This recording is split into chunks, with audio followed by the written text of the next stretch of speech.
healthy, the dark bristles of his face, his arms clutched around me like iron. A hero.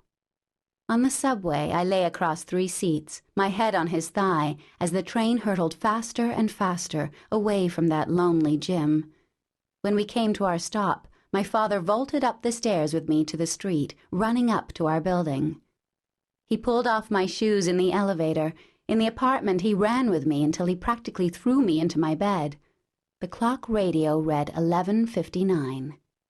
He tucked my comforter all around me in a mad scramble, even though I was still in my starchy dress. I was laughing. My mother stood in the doorway, all smiles, shaking her head and saying, "What happened? What happened to the dance, you two?" When the clock clicked to midnight, he kissed me right between my eyes and said, "I love you, Paige. Happy New Year." I sank blissfully into my pillow, marveling at him and at the red square numbers hovering over his shoulder. 12 o'clock. "We made it!" I exclaimed. The thinnest veil of a curtain fell over his eyes and then dissolved, and in that moment my eyes opened. I had known about the doctor visits, but I hadn't been paying close enough attention. Now I knew. He had in him the same thing that killed his father, my granddaddy, when my father was just a boy. He had inherited the broken gene with its malicious promise, a fatal fissure that could very well be in me as well. Midnight is the most intimate of instants, the most hollow, superstitious, lost in the woods, something's in the attic moment of the day. 12 is the knife point between the day's deepest darkening and the commencement of its lightening, the kiss between the kingdom of the moon and the kingdom of the sun. It is a razor-breadth's flash between despair and hope. In that moment, for me, one day ended and a different kind of day began. A day made up entirely of midnights, each poised to tip into a new day but trapped, unable to wake to it, even after years under the blazing Mediterranean sun. Chapter 1.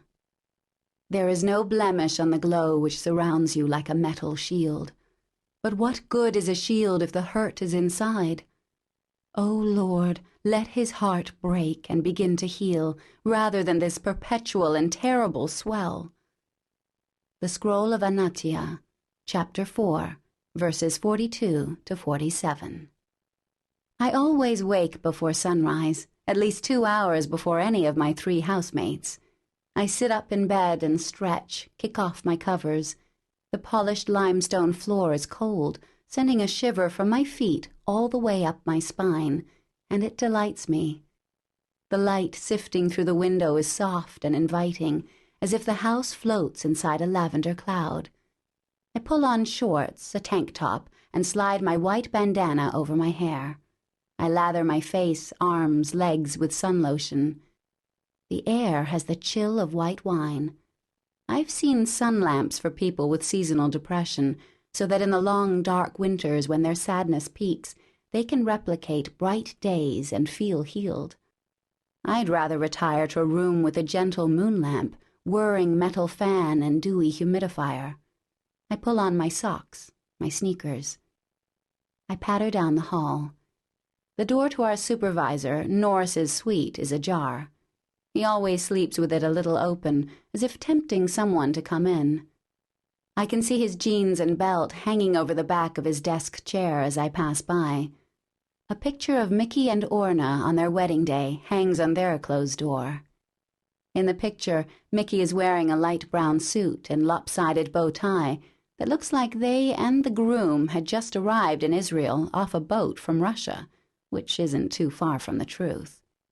He is bending his voluptuous Sabra bride, Orna, a little bit backward, her raven black hair wild with curls, and resting his head just above her cleavage. Mickey always said he fell in love with her because she had the ripest breasts in the Fertile Crescent and a heart to match. A wooden plaque hangs from their doorknob, reading in Hebrew, Birkat Habayit, blessing of the home. I am the house ghost, in a way, spooking my way through the living room. Norris's leather chair.